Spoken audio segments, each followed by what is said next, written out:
All right, hello and welcome to the syllabus summary for International Baccalaureate Environmental Systems and Societies.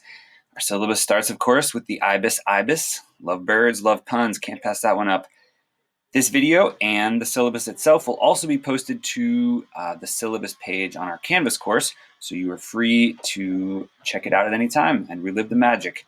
All right, the goals of this course are multiple.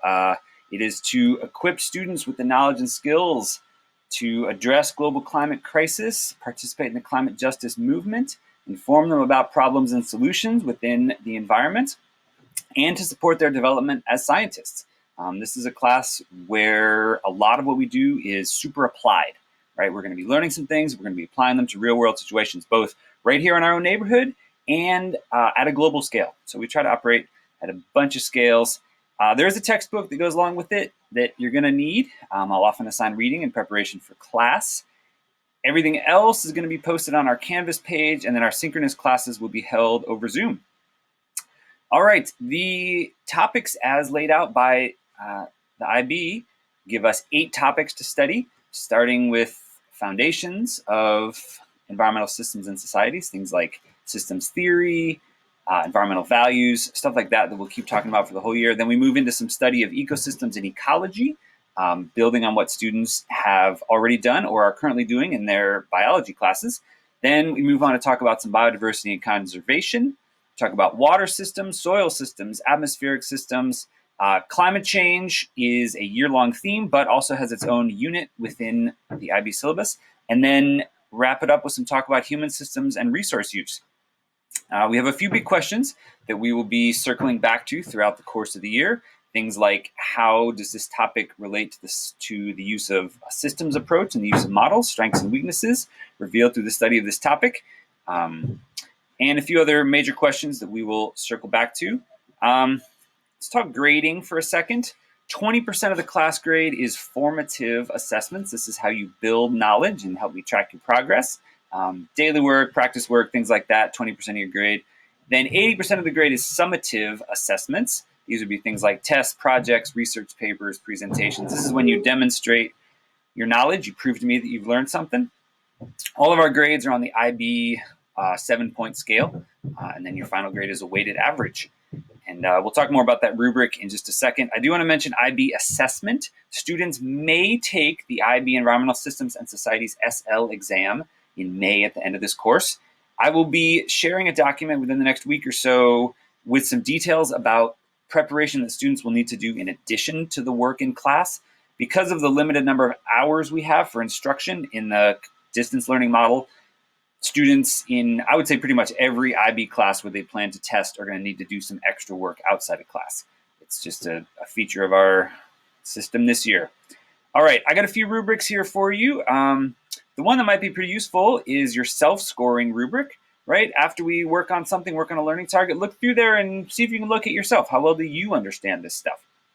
Then we got a few rubrics that are going to show you how I'm going to be grading your work.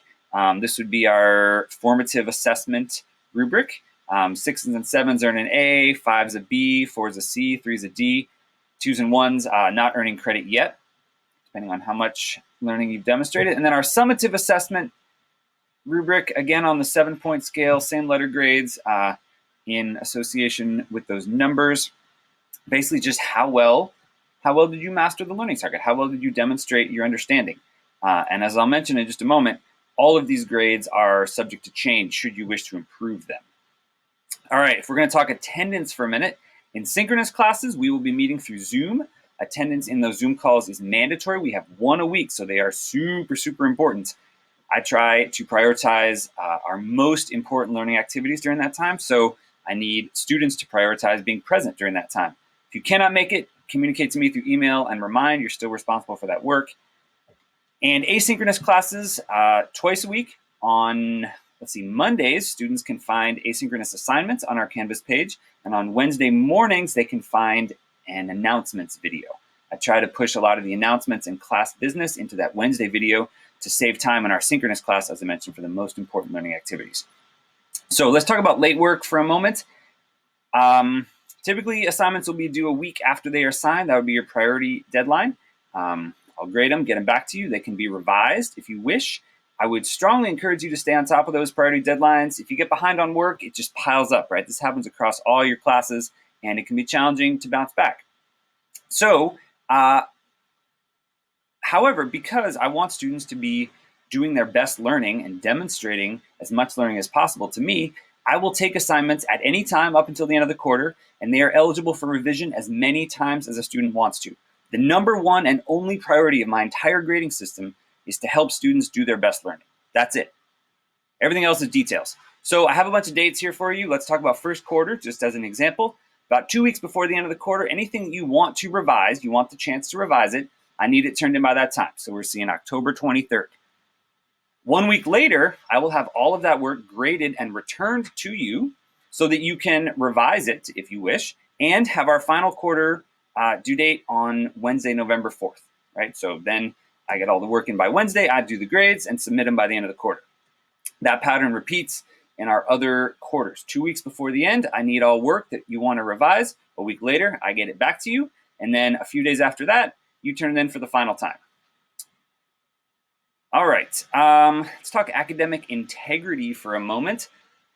It should absolutely be a top priority for you as a student to maintain your academic integrity. It is easy to damage and challenging to repair.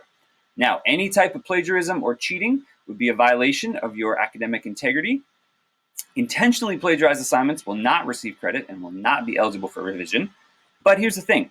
Often I have found if students commit plagiarism, it is actually unintentional. So my top priority in this department would be to help you avoid those problems before they happen, right? So we'll be talking about citing sources, paraphrasing, things like that, so that you can avoid any type of violation of this academic integrity policy.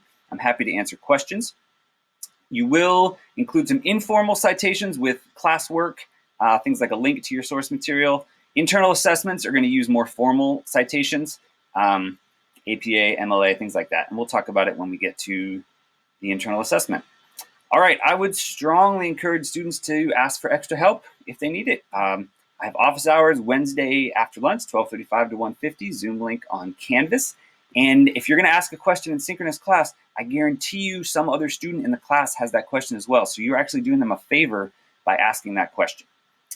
So don't stay confused. I'm here to help. My whole job is to help you learn, and I love doing it. So I look forward to hearing from you, and thanks for watching.